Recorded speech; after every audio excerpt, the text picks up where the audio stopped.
रीमा की शादी को अभी 6 महीने ही हुए थे, लेकिन उसे लगता था जैसे उसने पूरा एक साल सीखने समझने में लगा दिया हो। मायके की सादगी से निकलकर जब वो इस ससुराल में आई थी, तो उसे अंदाजा नहीं था कि यहाँ सबसे बड़ा फर्क खाने के तरीकों को लेकर होगा।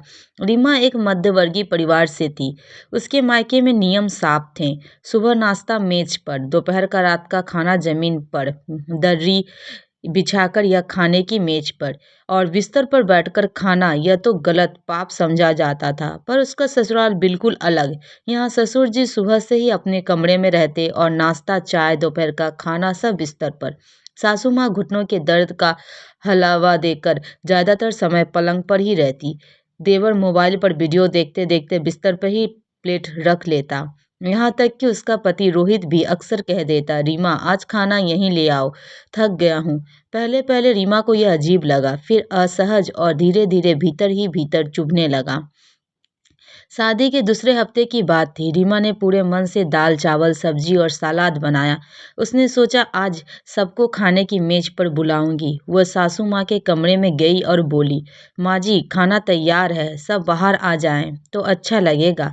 सासू माँ ने चश्मा उतारते हुए कहा, अरे बहू हम यहीं खा लेंगे, तू प्लेट ले आ। रीमा हिचकिचाई, माँ जी बाहर खाने से माहौल अच्छा रहता है और बिस्तर गंदा भी हो जाता है। कमरे में अचानक चुप्पी छा गई। सासू माँ का स्वर बदल गया, हम 40 साल से ऐसे ही खाते आए हैं, अब नहीं आई है तो सब बदल दोगी? रीमा चुप रह गई। उस दिन उसने चुपचाप प्लेट बिस्तर पर सजा दी, लेकिन उसका मन भारी हो गया। रात को उसने रोहित से कहा, आपको नहीं लगता कि बिस्तर पे रोज खाना ठीक नहीं? रोहित ने मोबाइल से नजर हटाए बिना कहा, रीमा यह सब ऐसे ही खाते हैं, छोटी छोटी बातों को इतना बड़ा मत बनाओ। छोटी बात? रीमा का दिल भर आया। स्वच्छता, आदतें, स्वच्छता, यह सब छोटी बात नहीं होती। रोहित ने थकी आवाज में कहा, तुम धीरे धीरे आदत डाल लो।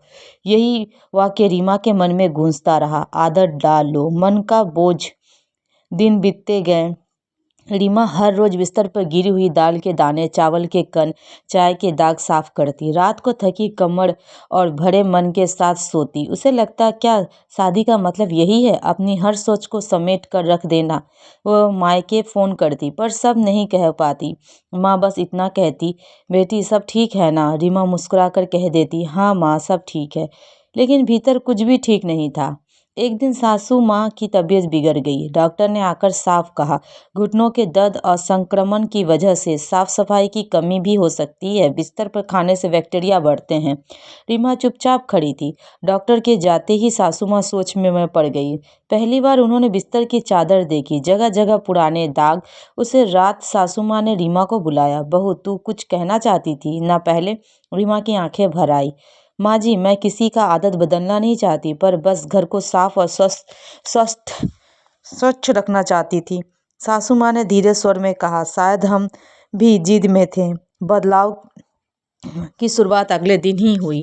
सासू माँ ने सबको बुलाकर कहा, अब से दिन में एक बार सब साथ बैठकर खाना खाएंगे। देवर ने मुंह बनाया, माँ आदत नहीं है।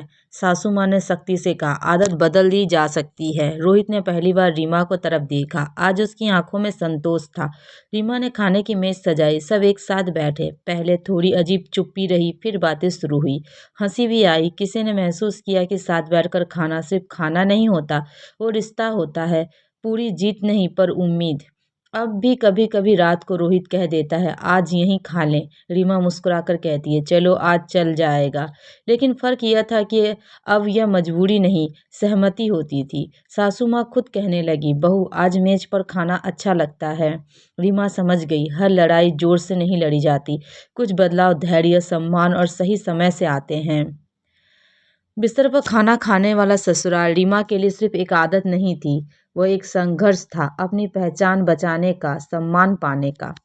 दोस्तों अगर आपको हमारी ये स्टोरी अच्छी लगे तो वीडियो को लाइक कीजिएगा, हमारे चैनल को सब्सक्राइब कीजिएगा।